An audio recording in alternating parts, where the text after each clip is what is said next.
بسم الله الرحمن الرحيم إن الحمد لله نحمده ونستعينه ونستغفره ونعوذ بالله من شرور أنفسنا ومن سيئات أعمالنا من يهده الله فلا مضل له ومن يضلل فلا هادي له أشهد أن لا إله إلا الله وحده لا شريك له وأشهد أن محمدا عبده ورسوله يا أيها الذين آمنوا اتقوا الله حق تقاته ولا تموتن إلا وأنتم مسلمون يا أيها الناس اتقوا ربكم الذي خلقكم من نفس واحدة وخلق منها زوجها وبث منهما رجالا كثيرا ونساء واتقوا الله الذي تساءلون به والأرحام إن الله كان عليكم رقيبا يا أيها الذين آمنوا اتقوا الله وقولوا قولا سديدا يصلح لكم أعمالكم ويغفر لكم ذنوبكم ومن يطع الله ورسوله فقد فاز فوزا عظيما أما بعد إخوة الكرام السلام عليكم ورحمة الله وبركاته. Alhamdulillah, aujourd'hui on continue donc avec l'explication des kalimat al-tawhid, la parole du tawhid, la parole la ilaha illallah. On a vu que son sens, pour résumer ce que nous avions vu précédemment, on a vu que le sens de la ilaha illallah c'est la ma'bouda bi haqqin illallah. Qu'il n'y a pas une divinité qui mérite l'adoration excepté Allah. Et que cette parole a des implications. Elle a deux piliers. Parmi ces piliers, on a an-nafyu wa ithbat, c'est-à-dire la négation et l'affirmation. Et on vous a dit qu'il n'y a pas de négation sans l'affirmation. Celui qui vient avec la parole du tawhid seulement avec la négation, cette parole-là est batil. Et s'il vient seulement avec l'affirmation, cette parole est également batil. Il faut qu'il vienne obligatoirement avec l'affirmation et la négation. Il doit venir avec la ilaha illallah. Il doit venir avec les deux. Non. Et on a dit que cette parole, quand on dit la ilaha illallah, on affirme quatre choses. Et on affirme aussi quatre choses. On a dit que celui qui dit la ilaha illallah, il affirme al-ilahiyyati. Al-ilahiyyatu, c'est-à-dire quoi la divinisation, qui est le fait d'attribuer à quelque chose la capacité de s'attirer sur soi un bien ou de repousser sur soi un mal. Celui qui dit la ilaha illallah, il affirme ça. Tout ce qu'on dit que ça peut te donner ça peut t'apporter du bien ou ça peut te repousser de toi un mal, il repousse cela, il ne croit pas en cela. Pourquoi? Parce que c'est qu'il n'y a qu'Allah seul qui peut le nuire ou le profiter. Les gris-gris, les statuettes, tout ça là, ça ne peut ni apporter de bien ni repousser un mal. On a aussi vu que celui qui dit la ilaha illallah, il infirme les tawarut, c'est-à-dire les taroutes. Tout ce qui est adoré en dehors d'Allah et qui concerne à cela. On a vu que les taroutes sont au nombre de 5. Et on a aussi vu que celui qui dit la ilaha illallah, il infirme les égos, les angdad. Les égos, tout ce qui est pris comme un égal à Allah, tout ce qui peut te détourner de ta religion. Comme la femme, les enfants, l'argent, les maisons, la famille, tout ce qui peut te détourner de la religion, cela est pris comme un égal à Allah subhanahu wa ta'ala. Et cela est interdit. Tu dois infirmer cela. Là. Et on a aussi vu que celui qui dit la ilaha illallah, il infirme les arbab, c'est-à-dire le fait d'attribuer, en fait, les seigneurs, le fait de suivre les gens dans des fatwas qui contredisent la parole d'Allah subhanahu wa ta'ala. Quelqu'un a émis un avis juridique qui contredit la parole d'Allah subhanahu wa ta'ala, tu le suis aveuglément dans cela, alors sache que tu l'as pris comme une divinité en dehors d'Allah. Comme les gens qui viennent légiférer les choses dans la religion qu'Allah n'a pas légiféré. Hein? Quelqu'un va vous dire aujourd'hui que telle chose là, on doit faire comme ça dans la religion, c'est obligatoire. Tu sais bien que ce qu'il dit là, il n'y a même pas Allah ni son messager n'a légiféré ça. Mais quand tu le suis dans cela, sache que tu l'as pris comme divinité en dehors d'Allah. Dans le fait de rendre licite, c'est qu'Allah a interdit, ou le fait de rendre interdit, c'est qu'Allah a rendu licite. Quelqu'un se lève aujourd'hui et dit le poids n'est pas haram, le poids est halal. Alors qu'il n'y a pas un seul musulman qui ne sait pas que le poids est haram. Mais tu lui obéis dans ça, parce que c'est lui qui a rendu halal, ça c'est tu l'as pris comme divinité. Ça fait du shirk.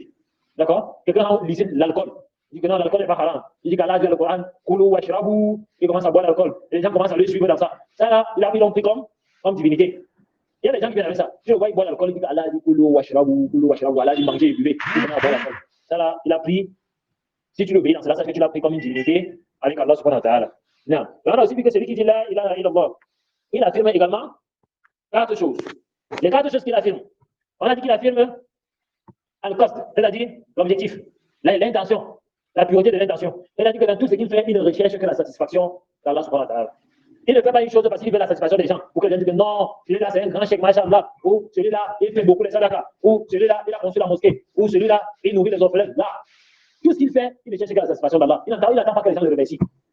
Il n'attend pas que les gens fassent des éloges. Là, il fait ça pour Allah. Il purifie son intention que pour Allah. Pas pour que les gens viennent parler sur ça, dire que non, il a bien fait, il a mal fait. Non, il le fait que pour Allah. Non. Et on a aussi vu que celui qui dit la ilaha illallah, il vient avec at-ta'zim wal mahabba.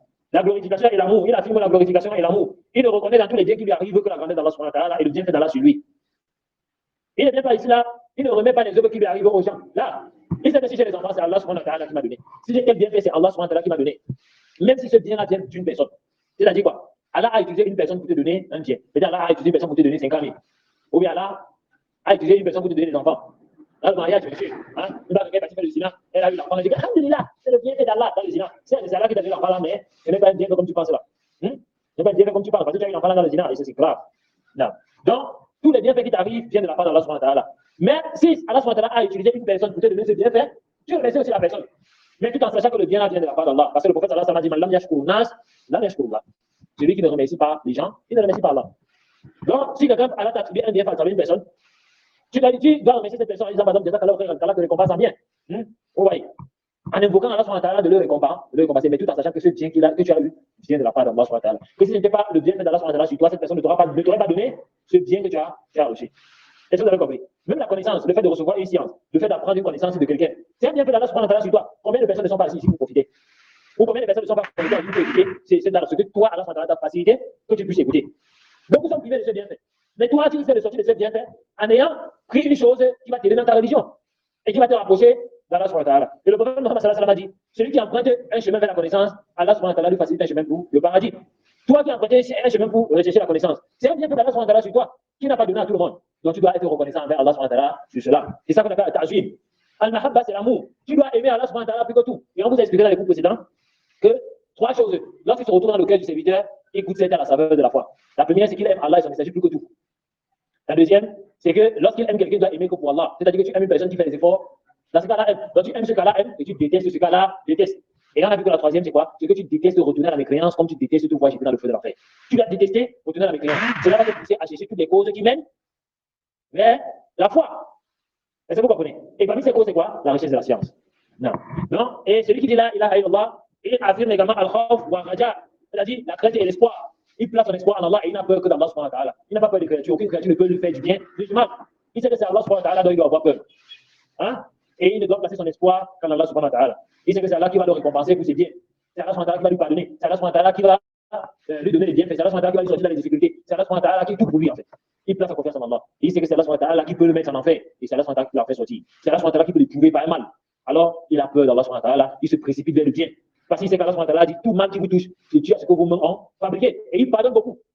C'est-à-dire que le mal qui nous touche, c'est Dieu à ce que nous avons fait comme mauvaise action. Et ce n'est qu'une petite partie du mal que si normalement Allah subhanahu wa ta'ala ne nous avait même pas pardonné une partie du mal que nous avions fait. Voilà, c'est qui nous aurait accablé. Et Allah subhanahu wa ta'ala dit dans le Coran, s'il s'en prenait à chacun d'entre nous pour le mal qu'il a fait, il n'aurait laissé personne, il n'aurait même pas laissé un seul être humain sur terre. Mais qu'est-ce qu'il fait? Il nous laisse du délai jusqu'à un jour fixé. Mais lorsqu'il va nous saisir, il ne va plus nous lâcher. Donc si un mal te touche, sache que le mal qui te touche là n'est même pas proportionnel à la réalité du mal qui devrait normalement te toucher par rapport aux mauvaises actions que tu as faites. Mais c'est parce qu'Allah subhanahu wa ta'ala pardonne beaucoup qu'il a voulu que ce petit mal te touche. Alors tu restes patient et tu espères le soulagement de la part de ton Seigneur. Parce qu'Allah subhanahu wa ta'ala dit fa'inna ma'al usri yusra. D'accord? À côté de la difficulté, il y a la facilité. Non. Et on a vu également que la quatrième chose, celui qui dit la ilaha illallah, la quatrième chose qui vient avec quoi? Al-bara'atu min al-shirk. Le désaveu du shirk wa ahlihi. Et les gens qui font le shirk. Celui qui dit la ilaha illallah, il affirme le désaveu du shirk et ceux qui font le shirk. Non. Alors celui qui dit également la ilaha illallah, c'est le sujet d'aujourd'hui, il doit venir avec l'alliance et le désaveu. Il doit savoir que lorsqu'il dit la ilaha illallah, il vient avec al-wala wal-bara. L'alliance et le désaveu. C'est quoi al-wala? Al-wala signifie l'amour et le rapprochement. C'est-à-dire aimer les gens qui s'affilient à la parole de la ilaha illallah, la parole du tawhid. Aimer ceux qui mettent en pratique le tawhid et qui se rapprochent de cela. Tu dois les aimer. Tu dois te rapprocher d'eux, tu dois les défendre. Et tu dois venir avec al-bara, c'est-à-dire la haine et l'éloignement. Tu dois détester ceux qui contredisent cette parole et tu dois t'éloigner d'eux. D'accord? Tu dois contredire ceux qui contredisent, tu dois détester ceux qui contredisent cette parole et tu dois t'éloigner d'eux. Et tu dois les prendre pour ennemis, tu dois les détester. Et cela est clairement montré dans la parole d'Allah subhanahu wa ta'ala. Lorsqu'il nous a parlé d'Ibrahim, alayhi salam, ce verset, nous avons lu ça dans la sourate 60, au verset 4, que nous avons lu hier. Lorsqu'Allah subhanahu wa ta'ala parlant d'Ibrahim, alayhi salam, dit قد كانت لكم أسوة حسنة في إبراهيم والذين معه إذ قالوا لقومهم إنا براء منكم ومما تعبدون من دون الله كفرنا بكم وبدا بيننا وبينكم العداوة والبغضاء أبدا حتى تؤمنون بالله وحده إلا قول إبراهيم لأبيه نعم لا أستغفرن لك وما أملك لك من الله من شيء ربنا عليك توكلنا وإليك أنبنا وإليك المصير. Nous avons la parole d'Ibrahim alayhi salam lorsqu'il dit, Allah subhanahu wa ta'ala nous dit que Ibrahim a dit à son père, donc Ibrahim et ceux qui l'ont suivi, le prophète Ibrahim et ceux qui étaient avec lui, lorsqu'ils ont dit à leur peuple, nous vous désavouons, vous et ce que vous adorez en dehors d'Allah, nous vous régnons, entre nous et vous, l'inimitié et la haine sont à jamais déclaré jusqu'à ce que vous croyez en Allah seul. Vous voyez, ils ont dit, bara, bura'a. Donc, c'est-à-dire, nous vous désavouons, nous vous réunions. Et qu'est-ce qu'ils ont fait? Ils ont désavoué, ils se sont éloignés. Et ils ont dit que la haine et l'inimitié sont déclarées entre nous et vous jusqu'à ce que vous adorez Allah seul. Est-ce que vous comprenez? Donc, celui qui dit là, il doit venir avec sa alliance et le désavouer Allah ou al-bara. Non, Allah a interdit de s'allier aux ennemis, à ses ennemis, de façon générale et de façon détaillée. De façon générale, vous trouvez dans la sourate 60 toujours. Allah subhanahu wa ta'ala dit, Ya ayyuhalladhina amanu la tattakhidhu aduwwi wa aduwwakum awliya. Allah subhanahu wa ta'ala dit dans la sourate 60 au verset 1, oh, vous qui avez cru, ne prenez pas mon ennemi et le vôtre pour allié. Ici, ça c'est de façon générale. Allah subhanahu wa ta'ala interdit de prendre son ennemi et le nôtre pour allier. Pourquoi le nôtre? Parce que les koufars sont nos ennemis. Est-ce que vous comprenez? Les koufars sont nos ennemis. Et Allah subhanahu wa ta'ala nous interdit de les prendre pour allier. Et il dit, à cause de quoi? À cause du fait qu'ils ont nié la vérité qui nous est parvenue. À cause de ça. Parce qu'ils ont nié cette vérité, ils ont nié le Coran, ils ont nié l'islam. Allah nous dit de ne pas les prendre pour allier. Est-ce que vous comprenez? Donc Allah subhanahu wa ta'ala nous a interdit de les prendre pour allier dans la sourate 1 au verset 1, 60 au verset 1. Dans la sourate de Tawbah, Allah subhanahu wa ta'ala nous interdit également de les prendre pour allier. Et cela, on doit faire très attention. Au verset 23, Allah subhanahu wa ta'ala dit, Ya ayyuhalladhina amanu. يا أيها الذين آمنوا لا تتخذوا آباءكم وإخوانكم أولياء وإن استحبوا الكفر على الإيمان. Alors on a dit, oh, vous qui avez dit, ne prenez pas vos pères et vos frères pour allier s'ils ont préféré quoi? Le kufr, la mécréance à la foi. Oui. Alors on a nous interdit de prendre nos parents, de prendre nos frères comme des alliés. Alors qu'ils ont préféré quoi? La mécréance à la foi. Après que tu les as appelés à l'islam, tu les as exposés à l'islam, ils ont préféré quoi? La mécréance à la foi. Par exemple, des parents qui disent, moi, je suis né dans le christianisme, je vais mourir dedans. Ton affaire de l'islam là, moi, je ne suis pas avec toi. Est-ce que vous comprenez? Ou nous avons trouvé nos ancêtres sur une religion, nous suivons les traces. Donc, vos affaires de l'islam là, on n'est pas avec ça. Allah nous interdit de ne pas pour aller alors qu'ils ont préféré quoi? La mécréance au lieu de la foi. Et également dans le verset, dans la sourate 58, comme vous dites, au verset 22, on a tellement cité ce verset là. Allah nous interdit également de prendre pour aller les koufars. Il dit, dans le sens de sa parole, il dit également dans ce verset, dans la sourate Al-Mujadala, tu ne trouveras pas. Et on a déjà parlé de ce verset à plusieurs reprises. Et ce verset doit entrer dans la mémoire des croyants. Allah subhanahu wa ta'ala dit dans la sourate Al-Mujadala, la tajidu qawman yu'minuna billahi wal yawmil akhir yuwadduna man hada Allah wa rasulahu walau kanu aba'ahum aw abna'ahum aw ikhwanahum aw ashiratahum. Allah subhanahu wa ta'ala dit, tu ne trouveras pas un peuple qui croit en Allah et au jugement dernier, qui prennent pour amis ceux qui s'opposent à Allah. Ils prennent pour amis qui? Ceux qui s'opposent à Allah et à son messager. Fils et leur père, leur frère et leur fils. Il dit leur fils et leur père, leur fils, leur frère, ou les membres de leur tribu. Donc Allah subhanahu wa ta'ala nous a interdit de les prendre pour alliés. Donc celui qui dit là, il doit savoir qu'Allah subhanahu wa ta'ala est venu avec l'alliance et le désaveu. Il doit s'allier aux croyants, il doit désavouer les mécréants. Et au sujet du second, de façon détaillée, Allah subhanahu wa ta'ala dit dans la sourate 5, au verset 51, la sourate Maïda, au verset 51, Allah subhanahu wa ta'ala nous interdit de prendre les koufars pour allier de façon détaillée. Allah subhanahu wa ta'ala dit, Ya ayyuhalladhina amanu. Ça c'est dans le verset 22. Allah subhanahu wa ta'ala dit, Ya ayyuhalladhina amanu, la tattakhidhu yahuda wa nasara awliya. Au verset 51, ce n'est pas au verset 22, au verset 51. Allah subhanahu wa ta'ala dit, oh vous qui avez cru, ne prenez pas pour allier les juifs et les chrétiens. Et regardez, Allah subhanahu wa ta'ala menace, il dit, awliya, il dit, ba'duhum awliya ou ba'd. Ils sont alliés entre eux. Allah dit, ne prenez pas les juifs et les chrétiens pour allier. Ils sont alliés entre eux. Et Allah subhanahu wa ta'ala nous dit, وَمَنْ يَتَوَلَّهُمْ مِنْكُمْ فَإِنَّهُ مِنْهُمْ. Allah subhanahu wa ta'ala dit, celui d'entre vous qui les prend pour allier, il devient comme eux. Allah nous interdit de prendre les juifs et les chrétiens pour allier. Il dit que les juifs et les chrétiens sont alliés entre eux. Il dit, celui d'entre vous qui les prend pour allier devient comme eux. Et regardez, Allah subhanahu wa ta'ala finit le verset, il dit, Inna Allah la yahdi qawma adh-dhalimin. Et Allah subhanahu wa ta'ala ne guide pas les gens injustes. Allah nous a interdit de les prendre pour allier les juifs et les chrétiens. Et là, il a mentionné clairement les juifs et les chrétiens qu'on ne les prend pas pour allier. On ne doit pas les aimer, on ne doit pas s'allier à eux, on ne doit pas se rapprocher d'eux. Au contraire, qu'est-ce qu'on doit faire? On doit s'éloigner d'eux. En parallèle, Allah a rendu obligatoire de s'allier aux croyants, de les aimer. Les croyants, quelle que soit leur époque et leur origine ou leur pays, doivent donc se considérer comme étant des frères. Peu importe leur pays, tous les musulmans du monde entier sont des frères. Que ce soit les blancs, les noirs, les arabes, les rouges, les chinois, nous sommes tous des frères. Que ce soit les croyants des différentes tribus, Aoussa, Bamoun, Béti, tous les tribus du Cameroun ou de n'importe quel pays, s'ils sont musulmans, ils sont tous des frères. Ils doivent s'aimer, ils doivent invoquer Allah subhanahu wa ta'ala mutuellement entre eux. Ils doivent invoquer mutuellement Allah pour eux.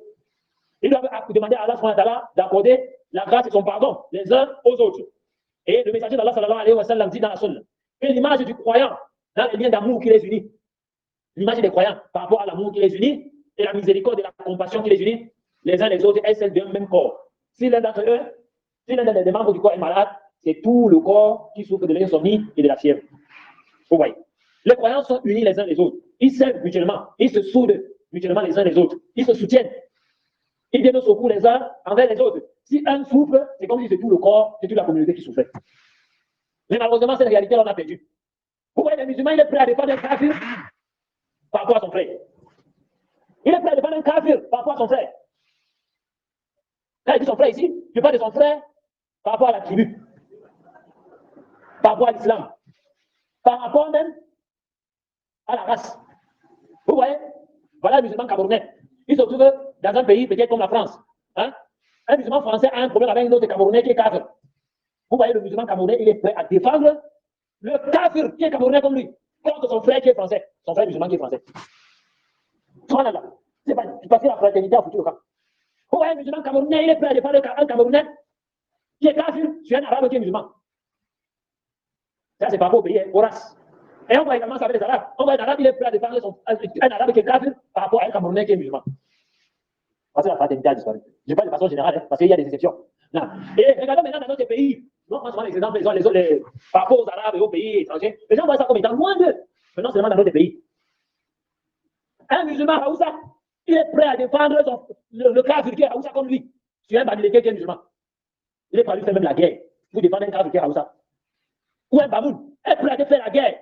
Toi qui es musulman Bamileke, il est prêt à te faire la guerre pour supporter un Bamoun comme lui, mais qui est kafir. Déjà même, vous voyez deux Bamoun, un musulman, l'autre c'est un kafir. Les gars, toi tu es musulman Bamileke, mais parce que tu es musulman, tu es avec ton frère musulman. Un kafir arrive, mais parce qu'il est Bamoun, vous voyez les gars se mettent à échanger à une autre langue que toi tu ne comprends pas. Parfois ils t'insultent même. Ils sont insultés à leur langue. Toi, tu ne comprends pas leur langue. Et pourtant, le prophète a même interdit que deux musulmans s'entretiennent dans une langue que le troisième ne comprend pas. Il a interdit ça. Quand vous êtes trois musulmans, vous deux vous parlez la même langue, vous parlez dans la même langue que le troisième lui ne comprend pas. Le prophète a interdit ça. Quand ça met mal à l'aise le troisième, il se dit que vous êtes en train de comploter contre lui. Il peut imaginer plusieurs choses sur vous. Que dit si tu t'entretiens dans une langue que le troisième ne comprend pas, en plus avec un cadre. Est-ce que vous comprenez? Et malheureusement, ça a pris des tournures. Au point où vous allez voir, les musulmans ont décidé de former des clans. Vous allez voir les musulmans bamileke, ils se réunissent entre eux maintenant. Et ils s'aiment entre eux, pas par rapport à l'islam, mais par rapport à la tribu, parce qu'ils sont tous des bamileke. Les Bamoun maintenant se réunissent entre eux parce qu'ils sont de la même tribu. Les Haoussa, ils font les réunions des Haoussa musulmans. Pas parce que c'est l'islam qui les réunit, mais parce que c'est le Haoussa, parce qu'ils sont de la même tribu. Alors que tout ça là, c'est vraiment, c'est contraire à la religion. Que tu sois Haoussa, que tu sois Bamoun, que tu sois n'importe quoi, nous sommes tous des frères. Tant que c'est l'islam qui nous unit. Certains sont arrivés au point où, même quand tu es un converti à l'islam, ils ne te considèrent même pas encore comme un musulman parce qu'ils disent que tu n'as pas encore laissé le bord, tu n'as pas encore laissé la bière. Certains vont même jusqu'à ce que quand ils arrivent dans une mosquée, ils voient que c'est un musulman converti qui dirige la prière, lui ne prie pas derrière toi. Ah, parce qu'ils disent que tu n'es pas né dans l'islam. Comme si l'islam maintenant c'est une affaire de sang. Hein? C'est une affaire de gêne. Alors, non, l'islam ce n'est pas ça. Certains musulmans aussi, je dénonce ça. Lui, il est prêt à te refuser sa fille parce que tu n'es pas dans la même tribu que lui. Tu lui demandes ta fille en mariage, mais parce que tu n'as pas la même tribu que lui, il te refuse sa fille. Tu vois un Bamileke, il refuse de donner sa fille à un Bamoun.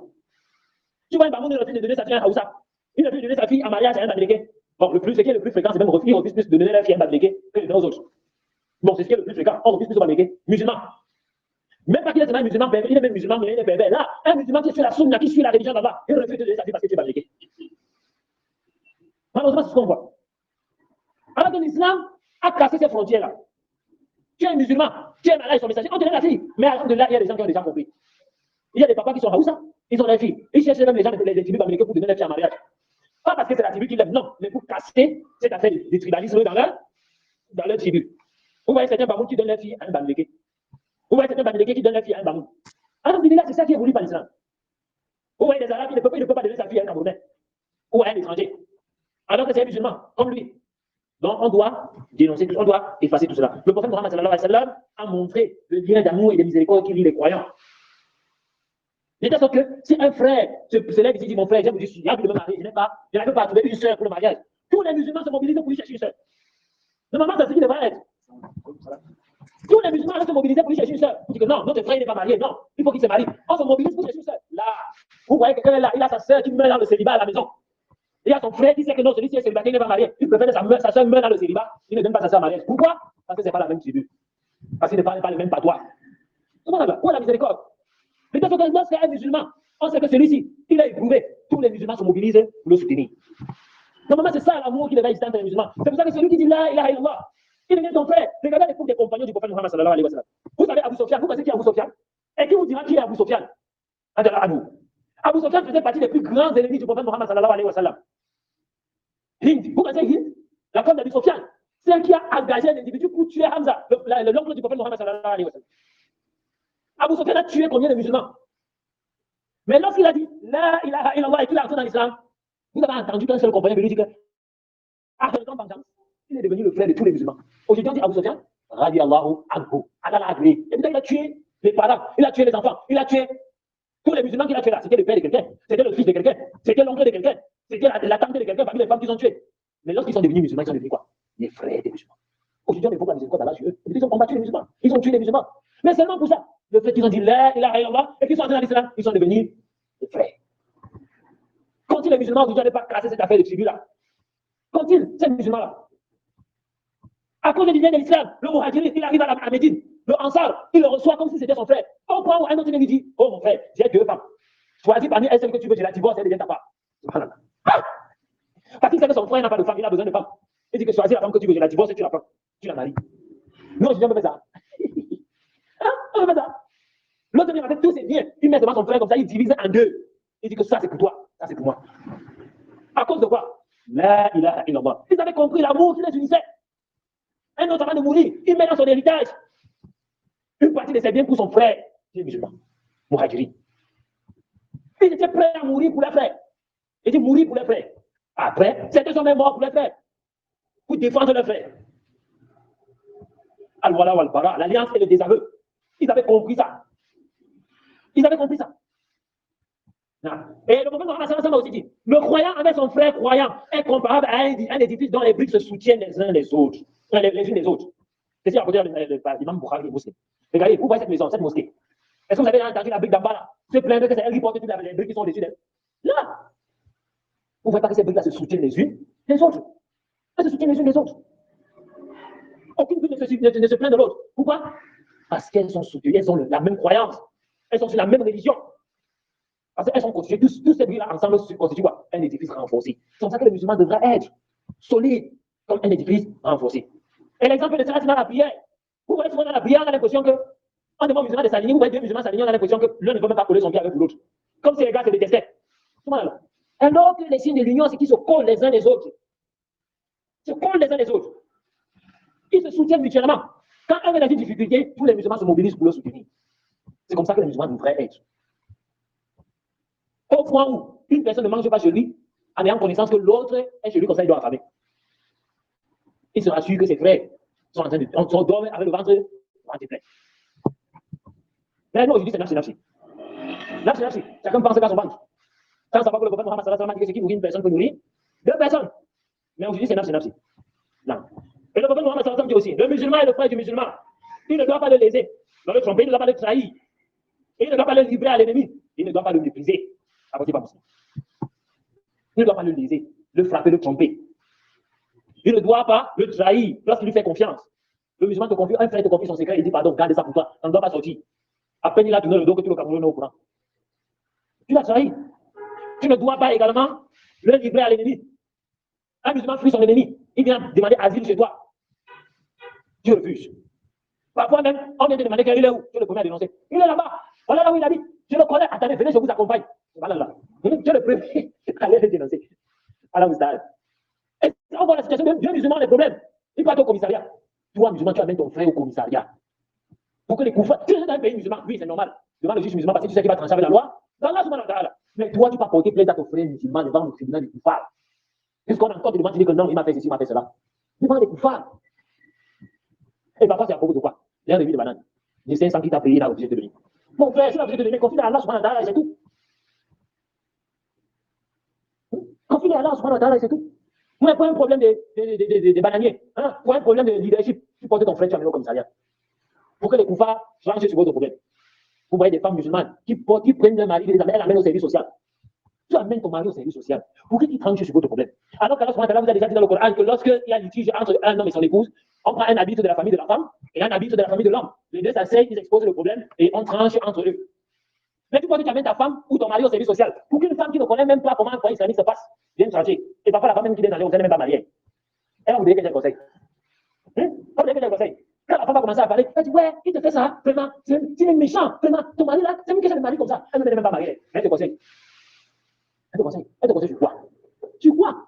C'est pour ça que les savants disent même, oh, vous les femmes qui êtes mariées, vous n'avez rien à faire avec les femmes célibataires. Elles vont vous conseiller quoi? Qu'est-ce qu'une femme célibataire peut donner comme conseil à une femme mariée, si ce n'est que le désordre? Moi, mon mari ne peut même pas me faire ça. Mon mari ne peut même pas me faire ça. Quand tu n'es même pas marié, tu as dit que ton mari ne peut même pas te faire ça. Hein? C'est pour monter la femme là pour qu'elle aille maintenant trouver son mari pour dire que pourquoi tu me fais ça? Oh, ceci, oh, cela. Alors que le prophète a maudit la femme qui monte une femme contre son mari. Le prophète a maudit une femme qui monte une femme contre son mari. Combien de belles-mères montent les filles contre leur mari? Et dit les belles-mères même seulement. Et on se rend même compte que la plupart des divorces qu'on a aujourd'hui, c'est à cause de qui? Les belles-mères. Quand les belles-mères aujourd'hui, qui viennent gâter les foyers de leur fille. Hein? Depuis que tu es marié, ton mari ne m'a jamais donné un caleçon. Il ne m'a jamais donné ceci. Mais si David avait donné, on comprend qu'il n'a pas. C'est tout. Tu parles ce qui passe sur ta belle famille, tu déposes ta femme. Elle était comme le beurre. Le jour où tu viens la chercher, elle est devenue comme le caillou. Parce qu'on a bien monté, on a bien chargé son cœur. Elle arrive à la maison, le visage passé. Et c'est tous les problèmes qu'elle t'a dit. Pourquoi? Parce qu'il n'y a plus cette fraternité-là. Il n'y a plus ça. Il n'y a plus ça. Donc, on doit reconstruire cette fraternité entre les musulmans. Non. Et ensuite, l'imam Ibn Qayyim, l'alliance n'est valide qu'avec le désaveu. Et comme on vous a dit, et comme le frère Ibrahim vous avait informé dans les cours, non, vous citez les noms de nos savants, en tant que vous vous habituez à écouter leurs noms. Parce que ce sont des savants bien guidés, qui ont expliqué cette religion. Comme l'imam Ibn Qayyim, le cheikh Islam Ibn Taymiyyah, ils sont des grands savants de cette communauté. Les savants de la Sunna, qui ont suivi les traces du prophète Mohammed sallallahu alayhi wa sallam à la loupe. L'imam Ibn Qayyim dit l'alliance n'est pas valide sans désaveu. Allah le Taïo a mentionné l'imam de ceux qui suivent la voie droite. L'imam de ceux qui suivent la voie droite, c'est qui? C'est avant le prophète Mohammed sallallahu alayhi wa sallam. Ibrahim, le prophète Ibrahim. Alors, ce qu'il aime, lorsqu'il a dit à son peuple, voyez-vous ce que vous adorez, vous et vos ancêtres. Et quand il s'adressait à son peuple, que dites-vous de ce que vous adorez, vous et vos vieux ancêtres? Ils sont pour moi des ennemis, sauf le Seigneur de l'univers. Dans la sourate du Shura, au verset 75 à 77. Il s'adresse à son peuple, il dit, regardez ce que vous adorez, vous et vos vieux ancêtres. Ils sont pour moi des ennemis, en dehors du Seigneur de l'univers. Vous voyez, il a marqué son inimosité vis-à-vis de ce qu'ils adoraient ouvertement. L'ami intime d'Allah subhanahu wa ta'ala n'a pu obtenir cette alliance et intimité qu'en réalisant le désaveu. Car il n'y a pas d'alliance pour Allah, il n'y a d'alliance pour Allah, et il n'y a pas d'alliance pour Allah. Il n'y a d'alliance que pour Allah, et il n'y a d'alliance que pour Allah subhanahu wa ta'ala, accompagné du désaveu de tout ce qui est adoré en dehors de lui. Tu ne peux pas dire que tu t'allies à Allah subhanahu wa ta'ala sans désavouer ce qui est adoré en dehors de lui. Si quelqu'un dit non, moi je suis musulman, il dit la ilaha illallah. Mais moi je ne désavoue pas ce que les chrétiens adorent. De toutes les façons, on adore tous le même Dieu. C'est là, c'est un cadre. Est-ce que vous comprenez? Si il dit non, moi je dis là, moi je suis musulman, alors la religion, on ne va pas prêcher. Donc qu'est-ce qui prouve que la religion est fausse? Un musulman commence à dire ça. Bien sûr que, tu es sûr que le jour de la religion, si on arrive maintenant, ce sont ceux qui avaient raison, tu vas faire comment?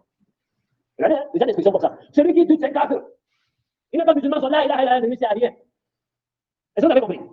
Parce que celui qui dit là, il ne doit pas douter de la mécréance de ceux qui ne disent pas là, il ne doit pas douter du fait que la religion est fausse. Que la voie qu'ils suivent est fausse. Et qu'ils sont sur le faux. Et qu'Allah subhanahu wa ta'ala ne les agrée pas. Il ne doit pas douter de ça. S'il doute de cela, il est mécréant. Jusqu'à ce qu'il revienne sur la certitude. Est-ce que vous avez compris? Non. Alors, sachez que celui qui dit là, il fait l'alliance avec Allah subhanahu wa ta'ala. Avec le livre d'Allah, le Coran. Il fait l'alliance également avec la pratique du prophète Mohammed sallallahu alayhi wa sallam. Il fait l'alliance avec la religion d'Allah et il fait l'alliance avec les musulmans des dieux. La preuve, Allah subhanahu wa ta'ala dit إنما وليكم الله ورسوله والذين آمنوا الذين يقيمون الصلاة ويؤتون الزكاة وهم راكعون. Allah subhanahu wa ta'ala dit dans la sourate 5 verset 55. C'est que vous n'avez d'allié qu'Allah. Allah dit Innama. Innama ici, c'est le harf, c'est la particule de la restriction. C'est la particule de la restriction ici pour montrer que ceux qui disent là, ilaha illallah, non d'allié qu'Allah, son messager. Et ceux qui ont cru, les croyants, qui accomplissent la salat, s'acquittent de la zakat et s'inclinent devant Allah. Allah n'a pas parlé, Allah dit il n'a pas parlé de n'importe quel amanu. Il a dit ceux qui accomplissent quoi? La prière, qui s'acquittent de la zakat et qui s'inclinent devant Allah subhanahu wa ta'ala. Alors, Allah subhanahu wa ta'ala dit aussi وَمَنْ يَتَوَلَّ اللَّهَ وَرَسُولَهُ وَالَّذِينَ آمَنُوا فَإِنَّ حِزْبَ اللَّهِ هُمُ الْغَالِبُونَ. Au verset 56 de la même sourate. Allah subhanahu wa ta'ala dit et quiconque prend pour aller Allah, son messager et les croyants, c'est celui-là, et les croyants réussira, car c'est le parti d'Allah qui sera victorieux. Celui-là réussira. Allah subhanahu wa ta'ala lui promet la réussite. C'est le temps pour aller Allah, son messager, et ceux qui ont cru, les croyants. Allah subhanahu wa ta'ala, pour nous montrer dans la situation des hypocrites et des pervers, Allah subhanahu wa ta'ala dit وَلَوْ كَانُوا يُؤْمِنُونَ بِاللَّهِ وَالنَّبِيِّ وَمَا أُنزِلَ إِلَيْهِ مَا اتَّخَذُوهُمْ أَوْلِيَاءَ وَلَكِنَّ كَثِيرًا مِنْهُمْ فَاسِقُونَ. Allah subhanahu wa ta'ala dit, regardez, hein, ceux qui se sont opposés aux croyants, Allah subhanahu wa ta'ala dit, s'ils avaient cru, la situation de beaucoup de musulmans aujourd'hui, Allah subhanahu wa ta'ala dit, s'ils avaient réellement cru en Allah et aux messagers, et en ce qui a été fait, en ce qu'il a fait descendre sur lui, c'est-à-dire quoi, le Coran, ils n'auraient pas pris pour allier ces mécréants. Mais la plupart d'entre eux sont parasites, sont les pervers. La plupart d'entre eux sont des pervers. Pourquoi? Parce que s'ils avaient réellement cru en Allah et aux messagers, ils avaient vraiment cru au Coran, ils n'auraient jamais pris pour allier qui? Les koufars. Ils n'ont jamais pris pour allier les koufars. L'imam Ibn Kathir, quand même pas miséricorde, il explique ce verset en disant, ثم قال, la partie où Allah SWT dit, وَلَوْ كَانُوا يُؤْمِنُونَ بِاللَّهِ وَالنَّبِيِّ وَمَا أُنزِلَ إِلَيْهِ. Il commence le verset, il dit, أي ولو آمنوا حق الإيمان بالله ورسوله والفرقان لما اتبعوا لما ارتكبوا ما ارتكبوه من مولاة الكفار من مولاة الكافرين عفوا في الباطن والمعادات المؤمنين بالله والنبي وما أنزل إليه. Et ensuite, ici, la deuxième partie, voilà, on dit مَتَّخَذُوهُمْ أَوْلِيَاءَ وَلَكِنَّ كَثِيرًا مِنْهُمْ فَاسِقُونَ. أي خارجون عن طاعة الله ورسوله مخالفون لآيات وحيه وتمثيله. نعم.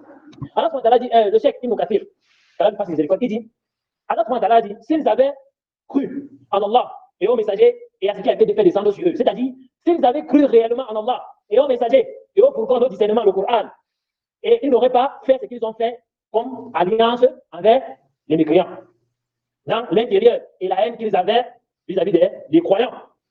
Et ça, c'est la réalité des hypocrites. Vous voyez, il y a des gens qui sont prêts, ils détestent les musulmans, mais ils les manquent. Au point où il y a certains qui ouvrent la bouche et vous disent qu'il y a des musulmans, il y a des koufars qui sont mieux que les musulmans. Voilà.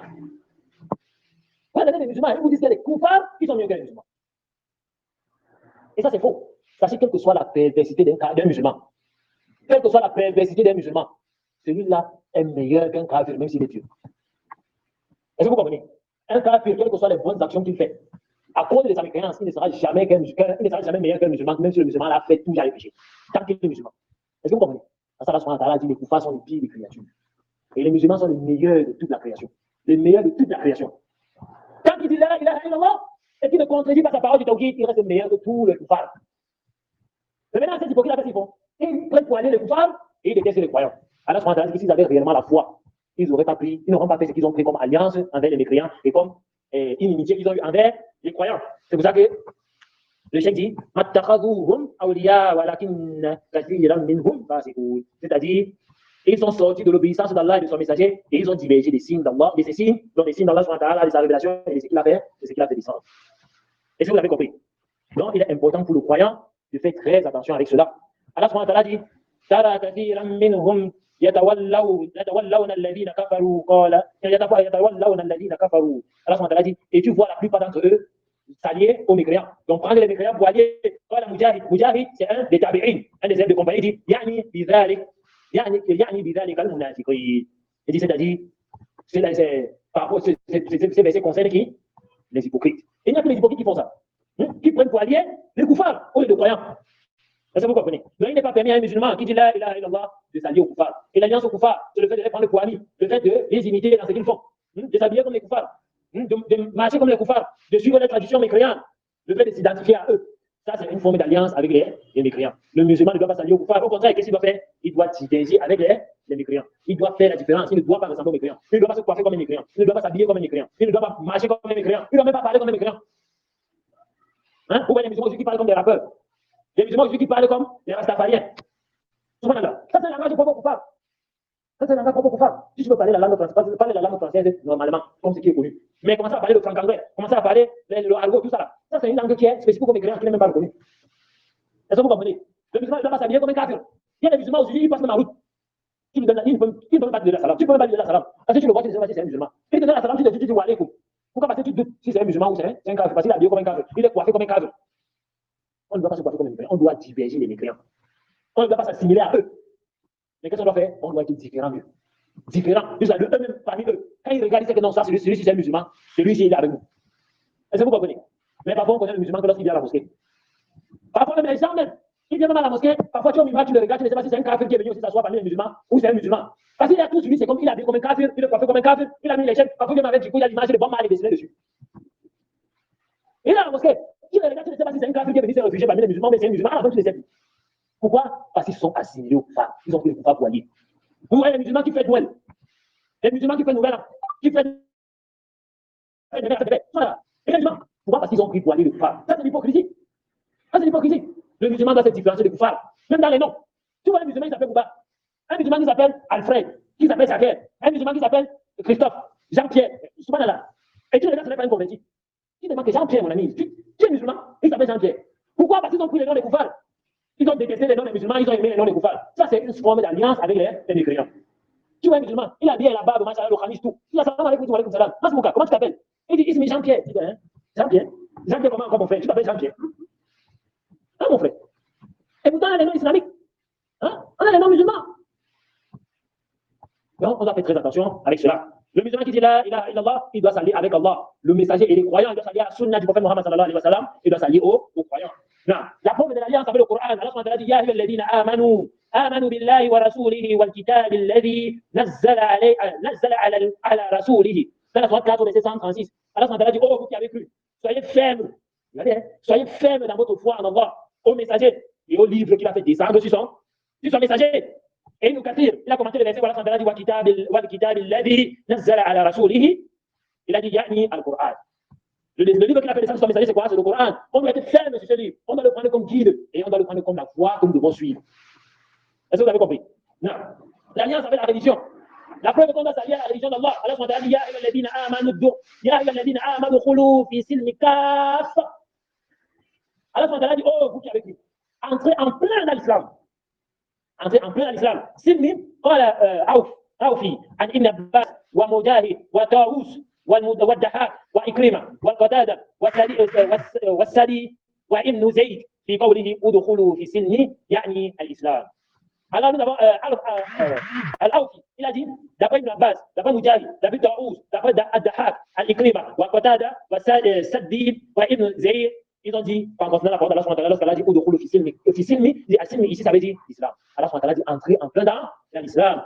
Et Ad-Dahak, عن ابن عباس وابو علي وربيع ابن انس ادخلوا في السلم يعني الطاعه. إذا on a aussi Ad-Dahak, dans une autre parole, dans une autre version, d'après Ibn Abbas, d'après Abu Aliya, d'après Rabi' également. Et d'après Rabbi Ibn Anas, ils ont dit, mais ici, c'est l'obéissance. On doit obéir entièrement à Allah subhanahu wa ta'ala. Quand il pas ici, ça veut dire tout entier, kullukum. Donc, entrez tous en plein dans l'islam. Est-ce que vous avez compris? Non. Ceci concerne l'alliance qui implique la parole du tawhid. Est-ce que vous avez compris? Celui qui dit la ilaha illallah, il doit s'allier à Allah. Il s'allie au livre d'Allah, à la religion d'Allah, à la sunna du messager d'Allah sallallahu alayhi wa sallam, et il s'allie également aux musulmans, aux croyants.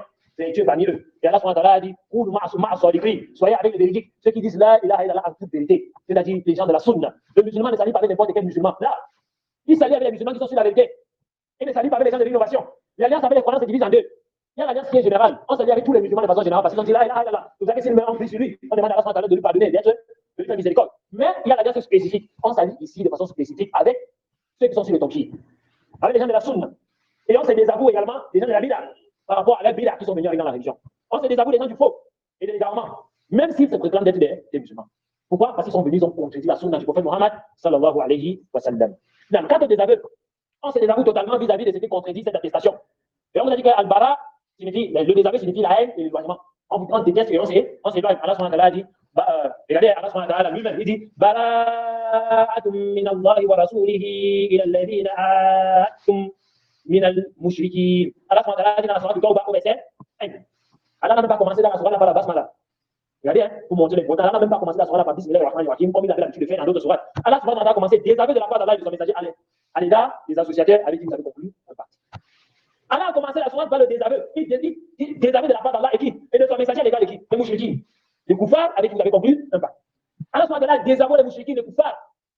Ibn Kathir dit de ce verset, فَقَوْلُهُ بَرَاءَةٌ مِّنَ اللَّهِ وَرَسُولِهِ أي هذه براءة. Il dit désaveu de la part d'Allah et de son messager, il dit que ceci est le désaveu. C'est un désaveu total de la part des koufars. C'était après d'avoir des messagers à l'égard des koufars. Et Allah subhanahu wa ta'ala a révélé une autre sourate qu'on appelle sourate Kafirun. Allah subhanahu wa ta'ala a révélé la sourate le désaveu complet vis-à-vis des koufars. Il dit Qul ya ayyuhal kafirun, la a'budu ma ta'budun. Allah subhanahu wa ta'ala dit au prophète, dit, oh vous les croyants, les infidèles, moi je n'adore pas ce que vous adorez. Voilà, antum abiduna ma a'budu. Et vous n'êtes pas adorateurs de ce que j'adore. Et à la fin du verset, il dit, à la fin de la soirée, il dit, lakum dinakum waliyadi. Lakum dinukum waliyadi. À vous votre fausse religion, et à moi ma religion. Désaveu total. Quand ils donnent les musulmans à ne pas comprendre que le musulman doit se désavouer du coupable, il doit se désavouer des associateurs, il doit s'éloigner d'eux. Et le prophète Mohammed sallallahu alayhi wa sallam a dit, je me désavoue de tout musulman qui vit parmi les coupables. Vous imaginez la gravité? Il dit, je me désavoue de tout musulman qui vit parmi les mouchekis, qui vit parmi les coupables. À quel point on doit s'éloigner des coupables? On ne doit pas rester avec eux. On ne doit pas faire ce qu'ils font. On ne doit pas s'allier à eux dans ce qu'ils font. Et je rappelle, désavouer les coupables ne veut pas dire qu'on porte les armes, on va les combattre. Comme les bombes, on va exploser pour les tuer. Là, tant qu'ils ne nous combattent pas, on ne les combat pas. Alors, subhanahu wa ta'ala dit la sourate Tawbah, toujours, oui, désavouer les coupables, il dit, tant qu'ils ne vous combattent pas, il dit, tant qu'ils sont droits envers vous, soyez droits envers eux. C'est-à-dire, tant qu'ils ne vous combattent pas, ne les combattez, ne vous combattez pas. Ne les combattez pas. Surtout les musulmans qui ont les koufars qui ont une alliance de paix avec les musulmans. Le Cameroun, par exemple, il a une alliance de paix avec l'Arabie Saoudite, avec beaucoup de pays musulmans. Il nous a interdit, nous musulmans, de les combattre. On les avoue, on les déteste, vous les mécréances. C'est pour ça que quel que soit ce que le cas te fait, tu ne dois pas le détester à cause de ce qu'il t'a fait là. Tu dois le détester à cause de sa religion. Ça veut dire que même si tu ton enfant, même s'il viole ta femme, un matin il dit là, il devient musulman, il devient ton frère. Et ça, c'est pas facile, mais c'est la religion d'Allah. Il devient ton frère et tu dois l'aimer. Est-ce que vous avez compris? Même si tu ton enfant, il arrive sur lui, il fusille ton père, il tue ta mère, hein? Il tue ta femme, il tue tes enfants, il manque à toi. Il a regardé comme s'il a vu le Coran, il a dit ça, c'est quoi comme ça? Il a pris les traduits en français, il a mis la main sur les temps de feuilleter, il a lu les versets d'Allah. Les versets l'ont touché, mais, subhanallah. Donc c'est ce qu'Allah dit. À partir d'aujourd'hui, Ashhadu an la ilaha illallah, Ashhadu Muhammad Rasulullah, j'abandonne, je ne suis plus mécréant, je suis maintenant musulman, excuse-moi d'avoir tué toute ta famille. Il devient ton frère, tu lui pardonnes tout. Il devient ton frère en religion, tu l'aimes maintenant, tu ne le détestes pas. Tu dois l'aimer. Ce n'est pas facile, mais c'est la religion. Les compagnons, je vous appelle les hommes avec les compagnons, Abu Sofyan. Hein? Je pense à Abu Sofyan, je ne parle pas les autres. Abu Sofyan. Et vous savez quand il a embrassé l'islam, quand le prophète a conquis la Mecque. Donc c'est quand le prophète a conquis la Mecque que lui il a embrassé l'islam. Vous imaginez combien de musulmans il a tué, pendant combien d'années il a fait la guerre au prophète. Mais il a dit là, on ne doit jamais reprocher ce qu'il avait fait avant. Parce que là, l'islam efface tout. Tout ce qui s'est passé. Est-ce que vous m'abonnez? Donc, je vais vous montrer l'importance de cette kalima de tawhid. Non. Donc on doit désavouer les koufars. Et Ibn Kathir a dit, là la suite, al-bara'a, c'est-à-dire, tubarra'u min Allahi wa rasulihi min Allahi wa rasulihi ila alladhina ahadtum min al-mushrikeen. C'est-à-dire, Allah et son messager se sont désavoués de ceux des mécréants avec qui ils ont conclu un pacte. Non. Celui donc qui dit la parole du tawhid se désavoue de tout ce qui est adoré en dehors d'Allah, ainsi que des partisans qui adorent autre qu'Allah subhanahu wa ta'ala. Il se désavoue d'eux et de ce qu'ils adorent. D'accord? Et le Coran et la Sunna sont clairs sur l'obligation de se désavouer du shirk et de ceux qui pratiquent le shirk. Et on a vu cela dans la Sourate 60, verset 4. On vous rappelle la parole d'Ibrahim lorsqu'il a dit à son père et à son peuple, hein, Ibrahim et ceux qui étaient avec eux, ils sont désavoués de ce qu'ils adoraient et ils sont désavoués d'eux. Et ils ont dit entre nous et vous, l'inimitié et la haine sont à jamais déclarées jusqu'à ce que vous adorez Allah seul. Non. Et nous, Kathir a commenté ce verset. Et Inch'Allah, pour ne pas être trop long, on va expliquer cela demain à la prochaine séance. Bismillah. Non, je ne sais pas s'il y a des questions. Je dis demain parce que demain c'est toujours moi qui vais faire la conférence. Le frère va venir dimanche, Inch'Allah.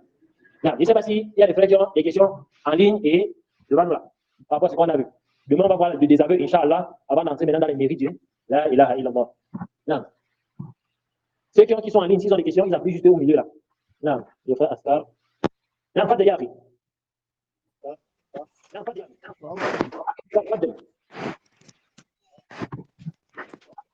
Oui, maman. J'ai une question. Si quelqu'un est dans la famille chrétienne, il s'est islamisé, puisqu'on a dit on n'a rien à faire avec les fils. Est-ce qu'il a le droit de visiter ses frères et sœurs, que ce soit même le 25 septembre? Puisque c'est d'abord une famille avant qu'elle se détache. Maintenant, que ce soit n'importe quelle circonstance, est-ce qu'il a le droit de visiter ses frères et sœurs? Non.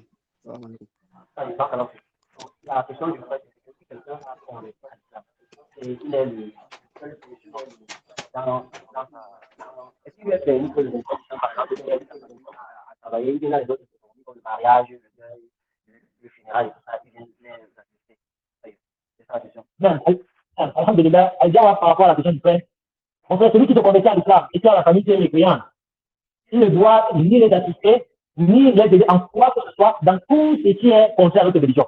Comme le fait de les aider pour la fête de Noël, la fête de Nouvel An. Même si c'est avec la tuère, il n'a pas besoin de les aider. Ou dans les fêtes qui sont contraires à notre religion, comme les funérailles, les deuils, et tout ça. Mais si par exemple un membre de ta famille a été décédé, par exemple comme un oncle ou un cousin, il n'a pas besoin d'aller au deuil, mais il peut aller saluer la famille pour leur souhaiter les condoléances. C'est-à-dire quoi? Il n'attend pas le jour où ils vont organiser les deuils. Mais il peut aller avant tout ce qui passe. Lorsque quelqu'un meurt chez eux, il commence par les deuils peut-être 1 mois ou 2 mois après. Ouais. Mais avant le jour du deuil, il peut aller les rendre visite pour leur souhaiter les condoléances. Est-ce que tu comprends? Mais dit qu'il va aller au deuil le jour du deuil, là, il ne lui est pas permis de faire cela. La preuve, c'est le prophète Mohammed sallallahu alayhi wa sallam. Son oncle a dit Talib, c'est là qu'on a le motif. Lui, il est mort, mécréant. Le prophète Mohammed sallallahu alayhi wa sallam n'est pas allé au deuil. Le prophète Mohammed n'a même pas assisté à son enterrement. Au contraire, Ali ibn Abi Talib, c'est le fils d'Abi Talib, est venu le voir, il a dit, oh, c'est ça là. Ton oncle qui est mécréant là est mort. Qui va l'enterrer? Parce qu'il y a des personnes qui ont enterré. Le prophète Mohammed sallallahu alayhi wa sallam a dit, va l'enterrer. Et le mot en arabe qu'il a utilisé, c'est quoi? Va écrouler, balance son corps à l'intérieur et recouvre son corps du sable. Et comme c'est dans d'autres versions, Ali ibn Abi Talib, il est allé faire ça. Il est rentré, le prophète sallallahu alayhi wa sallam, il a fait la route. Il a invoqué la France, Ali ibn Abi Talib, il n'a pas changer cette interprétation pour rien le monde. Vous voyez? Pour vous montrer la gravité des gens d'aller assister au deuil d'un mécréant. Donc, il n'est pas permis à un musulman d'assister au deuil d'un mécréant. Mais maintenant, il y a des savants qui acceptent le père ou la mère pas. C'est-à-dire quoi? Si par exemple, ton père ou ta mère, qui sont des coupables, sont morts, en ce moment, il est permis d'assister, comme le chef Moubé. Il s'est argumenté du hadith, même hadith, disant que Ali ibn Abi Talib est allé enterrer son père. Vous voyez? Il s'argumente de cela pour dire, un musulman dont son père ou sa mère est mort mécréant, il est permis d'aller enterrer. Maintenant, c'est pas disant. Ali ibn Abi Talib est allé enterrer parce qu'il n'y avait personne qui pouvait enterrer son corps. Donc, il ne trouve pas déjà une personne qui peut s'occuper de leur cadavre, qui sont depuis dans le musulman, d'aller enterrer. Et voilà la partie de la musulman. Si on vient balancer le corps d'un cadavre, et que personne ne va enterrer, et si c'est les musulmans qui peuvent enterrer, c'est obligatoire aux musulmans d'aller enterrer le corps là. C'est-à-dire qu'il faut balancer le corps à l'intérieur. Pourquoi ne pas dire aux gens, parce que le corps va se décomposer très content en dessous. Mais s'il y a déjà des coupables qui peuvent charger de cela, le musulman est dispensé de faire cela. Non, le musulman ne peut pas permettre d'assister sa famille sur les coupables dans les affaires de deuil. Et comme on a dit, le musulman doit montrer que les gens de sa famille sont désaveux vis-à-vis de leur religion et de ce qu'ils adorent en ayant d'Allah. Il ne doit pas abuser. Il doit les montrer ouvertement. Mais maintenant, quand elle est assistée dans les choses comme la maladie, elle est assistée dans le fait de les rendre visite. Vous les appelez à l'islam, c'est là le permis, parce que ça fait partie de la bienfaisance. Alors quand elle a dit, par la sagesse et la bonne exhortation, appelle les gens au sentier de ton Seigneur et les discute avec eux de la meilleure manière. Sauf que c'est la qui sont justes. C'est-à-dire que si ta famille ne le combat pas pour l'islam, il est permis pour lui d'aller leur rendre visite et de les appeler à l'islam. Si son père est malade et il a besoin des soins médicaux, il lui est permis d'aider son père, parce qu'il va lui aider, et ça là, il fait les soins médicaux de son père. Il aide sa mère si elle a besoin d'argent pour payer ses choses. Et si elle a besoin d'argent, peut-être elle a besoin de son aide pour prendre le bois. Il va prendre le bois. Vous voyez, il va aider sa mère dans les limites de ce que l'islam a ordonné. Son but derrière cette bienfaisance est que ses parents deviennent des musulmans. Est-ce que vous comprenez? Donc, que ce soit envers ses parents ou avec n'importe quel musulman, il est bienfaisant envers eux. Il ne les aime pas, il les déteste. Mais à cause de cette bienfaisance, son but derrière cela, c'est qu'il devient des musulmans. Voilà où Adam, s'il y a d'autres questions. Je vais parler, madame, vous pouvez parler.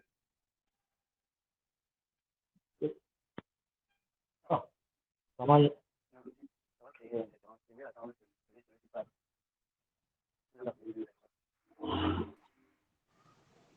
Assalamu alaikum wa rahmatullah.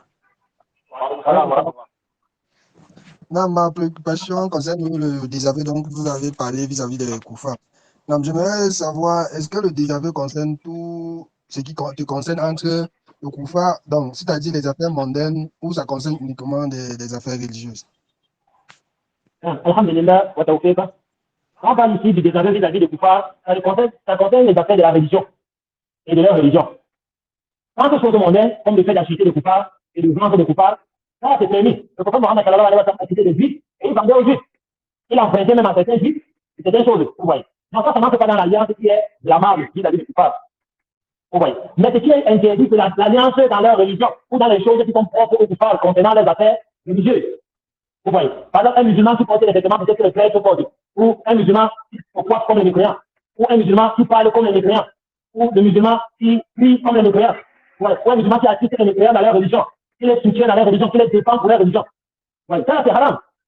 Mais quand on fait acheter, de vendre, de leur rendre visite lorsqu'ils sont malades, pour les appeler à l'islam, ou le fait d'avoir de bonnes relations avec eux, de voisinage par exemple, ça n'entre pas dans l'alliance avec eux. Et ça ne contredit pas le fait de les détester et d'avoir de l'animosité aussi avec eux vis-à-vis de leur religion. Mais la condition, c'est quand ils sont bien avec toi, ils sont bien avec eux. Mais il t'est interdit juste pour les prendre pour amis, pour les prendre pour confidents. C'est-à-dire qu'il les confie des secrets, pour les affaires de ta région, les affaires concernant tes activités. Il ne peut pas permettre de les prendre comme confidents. Tu vois. Dans la limite des transactions avec eux, c'est dans les affaires mondaines, par exemple, de commerce, les transactions, les relations de bon voisinage, il n'y a pas de problème. Non.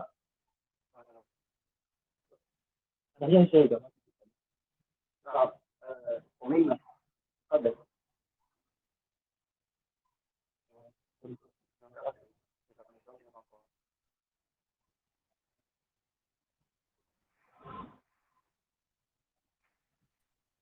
Salam alaikum wa rahmatullahi wa barakatuh. Oui, Oustaz, ma question est la suivante. Si tu as une amie, elle est chrétienne, tu la connais très bien, vous êtes ensemble, tu la maîtrises parfaitement, je peux dire. S'il arrive qu'elle ait des différends avec une autre sœur musulmane et ça nécessite ton intervention, je ne sais pas, tu connais très bien la sœur de telle sorte que tu sais ce qu'elle peut faire, ce qu'elle ne peut pas faire. Si ça nécessite ton intervention, comment tu vas te comporter? Est-ce que tu vas intervenir en faveur de la sœur musulmane ou celle que tu connais? Je ne sais pas trop. Non. Alhamdulillah. Concernant ta question, ma soeur, juste une chose que j'aimerais rappeler, c'est que la musulmane n'est pas alliée avec un kafir. Ça, c'est le premier point. Maintenant, le deuxième point, si quelqu'un avec que vous connaissez, et donc vous êtes proche de kafir, et a des différends avec une musulmane, non, comment est-ce que vous devez vous comporter? Le prophète Mohammed m'a dit, elle est ton frère, tu sois juste ou injuste. Les compagnons ont dit oui, injuste, non, mais juste, non, mais injuste comment? C'est-à-dire empêche-le de commettre son injustice.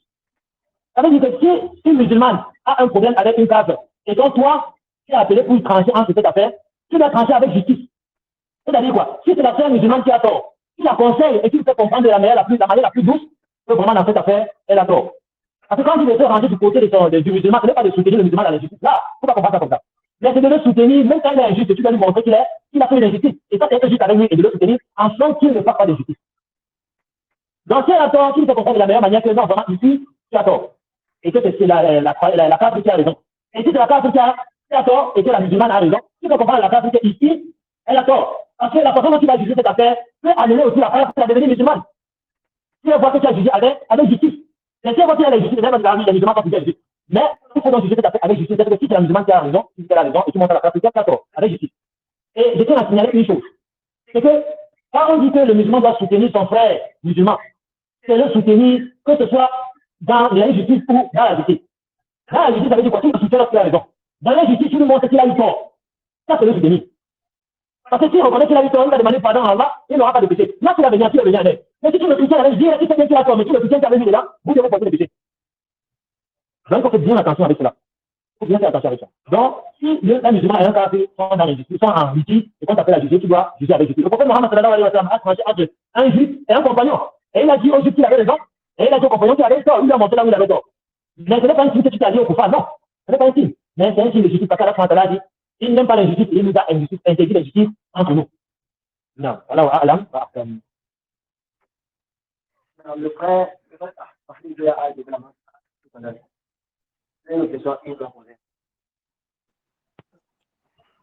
L'imam a déjà répondu à la question dont je voulais parler pour trancher les affaires entre si ça arrive que tu tranches une affaire entre un musulman et un kafir et que c'est un musulman un kafir qui a raison.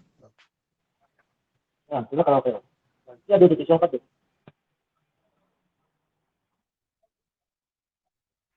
Et ceux qui sont en salle, vous n'avez pas de questions? Ah non, pas de. Alaykoum salam wa rahmatullah.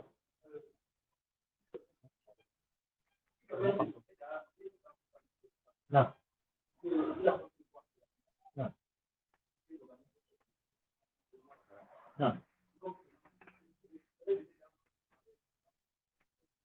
Non, donc, un musulman, il vit dans sa famille, donc il vit sous le toit de ça, en fait. Sa famille passe.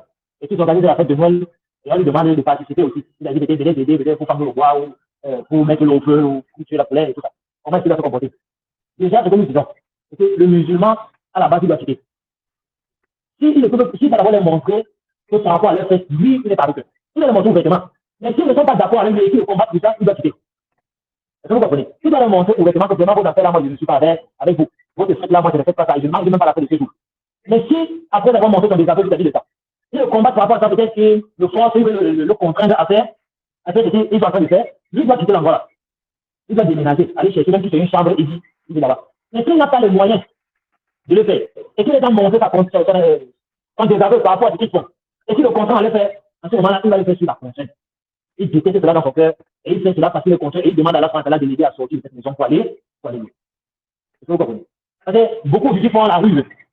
Ils disent que non, si on dit à la famille qu'on n'est pas d'accord avec eux, ils vont faire ceci, ils vont faire ceci, ils vont faire patata, patata, patata, tout ça. Non, le musulman doit afficher son désaveu. Sauf si on va le tuer. Si vous savez que les gens de mon amour vont me tuer, là, maintenant, il peut cacher sa foi et il fait semblant jusqu'au moment où il a de passer ici. Est-ce que vous comprenez? Comme certains musulmans qui étaient à la Mecque. Est-ce que vous comprenez? Mais s'il peut montrer son désaveu, son corps de le tue, même si on va l'insulter, on va dire n'importe quoi, il patiente sur ça. Est-ce que vous comprenez? Non. Non, pas de. Allez, comme ça, là, beaucoup de. Non.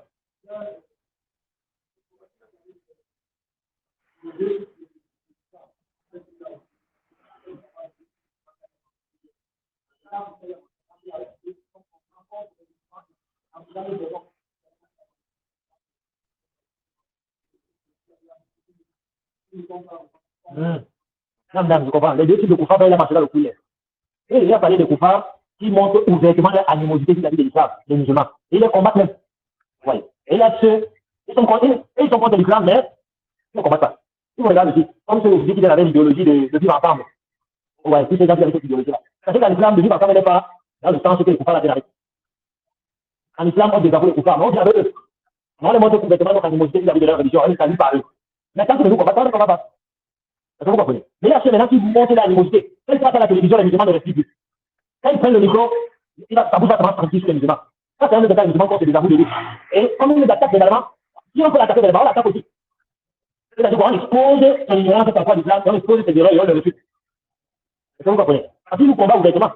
Ça, c'est ce qui les musulmans qui apportent des ambiguïtés. C'est ce qui le koufar en fait. Qui apporte des ambiguïtés par rapport à la religion de l'islam. Ils écrivent même des livres. Vous combattez l'islam. Celui-là, si les musulmans invoquent Allah de l'homme aussi. Après, on peut même invoquer Allah de l'enlever, de l'homme mourir. Est-ce que vous comprenez? À l'exemple de Pharaon, Moussa a invoqué Allah contre Pharaon. Il a dit, oh mon Seigneur, là où sont ta parole. Oh mon Seigneur, tu as donné à Pharaon beaucoup de biens et d'enfants. Et à cause de cela, ils ont pris le chantier ils ont pris ton chemin. Oh mon Seigneur. Il a dit, oh mon Seigneur, endurcis leur cœur, afin qu'ils ne croient pas. Jusqu'à ce qu'ils voient le châtiment. Vous regardez l'invocation que Moussa a fait.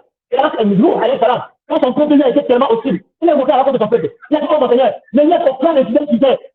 Ils vont engendrer des enfants qui sont tous les croyants. Alors, il a passé tous les croyants qui étaient à cette époque. Il a été jusqu'à c'est le croyant.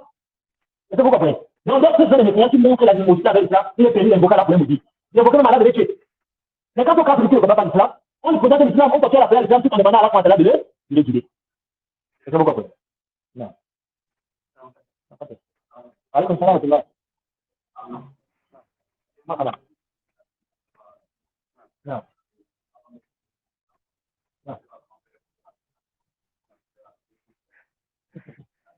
Non, il y a appris. Comment? Ça, c'est l'exemple que tu as embrassé là. C'est embrasser la religion d'Allah, la religion de la vérité. Et par rapport à ta femme et tes enfants qui sont encore des chrétiens. Mais si tu veux les amener à l'islam, la première chose, c'est pour que toi, d'abord, tu t'instruis dans la religion. Tu apprends l'islam. Quand tu vas prendre l'islam et comprendre cette religion, à cause de ton comportement que tu vas afficher à la maison, ça va être la première manière de les baptiser à l'islam. Et ne laisse pas de les expliquer qui est Allah, et de leur expliquer la religion de l'islam. Et de leur montrer par ton comportement le bien que l'islam apporte. Si avant l'islam, tu étais bienfaisant avec eux, sois plus bienfaisant avec eux quand tu es venu musulman. Si avant l'islam, tu es parlé, tu avais des paroles justes avec eux, sois plus bon avec eux quand tu es venu musulman. Est-ce que vous comprenez? Et parlez-les de l'islam, parlez-les d'Allah, et montrez-les le mal dans lequel ils sont. Parce que si tu apprends la croyance de l'islam, tu apprends le tawhid de l'islam, tu vas mieux expliquer à ton épouse qui est chrétien les règles du christianisme et la fausseté de cette religion. Et tu les exhortes à devenir musulman. Parce que tu auras la connaissance de cela. Et si tu n'as pas de connaissance, ça va être difficile. Ça va être difficile. Donc pour le moment, reste patient, apprends l'islam, instruis-toi, et ensuite fais la da'wah. Appelle-la à l'islam. Quand tu fais de la prière, prie. Quand tu es jeune, parle-les d'abord par le bon comportement. Parce que l'islam, tout en entend sur le bon comportement. Tu dois te comporter bien avec eux. Tu vas les respecter à chaque fois. Ce que tu as appris de l'islam, tu l'expliques. Comment l'islam, c'est comme ça, comment l'islam, c'est d'adorer Allah seul, Jésus, pas Dieu, Jésus, c'est ton envoyé. L'islam, on connaît Jésus. Si tu envoies l'islam, ça ne veut pas dire que tu as perdu Jésus. Non, au contraire, tu as produit la vérité sur lui. Ouais, il est le messager de Dieu et Allah seul est celui qui l'a envoyé et c'est Allah seul qu'on doit adorer. Et qui les fait comprendre la menace qui pèse sur eux par rapport à l'enfer et s'ils meurent dans cet état. Ils ont des enfants, ils sont encore en bas âge. Commence à les exhorter à la prière. Amène-les à la mosquée. Mais qui sont déjà grands, depuis qu'il y a tel âge de la puberté et tout, explique simplement l'islam et exhorte-les à devenir des musulmans. Et mets-les dans des invocations. Invoque Allah, Ya Allah, c'est que mon épouse envoie l'islam. Invoque Allah, tu demandes à Allah, Ya Allah, c'est que les enfants suivent ma religion. Mais ça, c'est une chose grave. c'est que tu peux faire tous ces efforts, mais ils ne sont jamais des musulmans. Pourquoi? Parce qu'il y a des prophètes. Ni leurs femmes, ni leurs enfants ne les ont tués. Alors, ils ont abrévé, ça veut dire des prophètes. Mais personne ne les a tués. Et même sa femme et ses enfants, personne n'a tué. Le prophète Lot, sa femme n'a pas tué, il était le d'Allah. Il n'a pas suivi. Le prophète Noé, alayhi salam, son fils avait cru, sa femme avait cru. Donc, il a été préparé à ça. Maintenant, c'est démocratie qui a souhaité qu'il devienne des musulmans et fait tout ce que tu peux pour que cela soit. Non. Allah prend la tête, ya. Je ne sais pas s'il y a d'autres questions. Ceux qui sont allés dans les questions, il n'y a pas de débat. Il n'y a pas de débat. Non. Tu ne peux pas les aider. Au contraire, c'est même ça que tu vas commencer à leur montrer que vraiment l'islam n'est pas avec ça. Parce que si tu commences à faire, si tu devais les musulmans, ils vont ça fait ça. Alors, si tu veux voir les tomber sur toi, tu fais un pacte, quand tu ne pas les gens, tu vas dire vraiment, moi, je ne peux pas faire. De la meilleure manière, tu vas respecter tout ça là, tu ne peux pas faire ça. Pourquoi? Parce que c'est une véhicule, une idéologie qui est fausse. Elle dit, vous ne pouvez pas comment vous dites que Dieu est mort, il est ressuscité. Et vous voulez que je vous encourage à faire. Non, je ne peux pas. Comme ça, si vous faites ça, non, je vais te faire, je vais pas là. Ah, cette demain arrive, si on montre ça là, je ne peux pas. Comment vous dites que Dieu est né? Dieu est entré dans le sein d'une femme, toi aussi. Tu as reçu les animaux maintenant comme ça. Et après, il est né, il a commencé à pleurer, il a mangé, bu, et après, il est mort. Donc, vous voulez que je crois ça, comment je ne peux pas vous aider dans ça, c'est faux. Je venais à l'islam, adorer Allah qui est votre Seigneur. À ce moment-là, tu ne peux pas d'avoir. Mais tu ne soutiens pas dans le faux. Non, Allah t'a dit. Est-ce qu'il y a des questions? On n'a pas arrêté là. On a tapé derrière le cadre. Subhanallah, wa bihamdika, ashhadu an la ilaha illa anta, astaghfiruka wa atubu ilayk. Assalamu alaikum wa rahmatullahi wa barakatuh.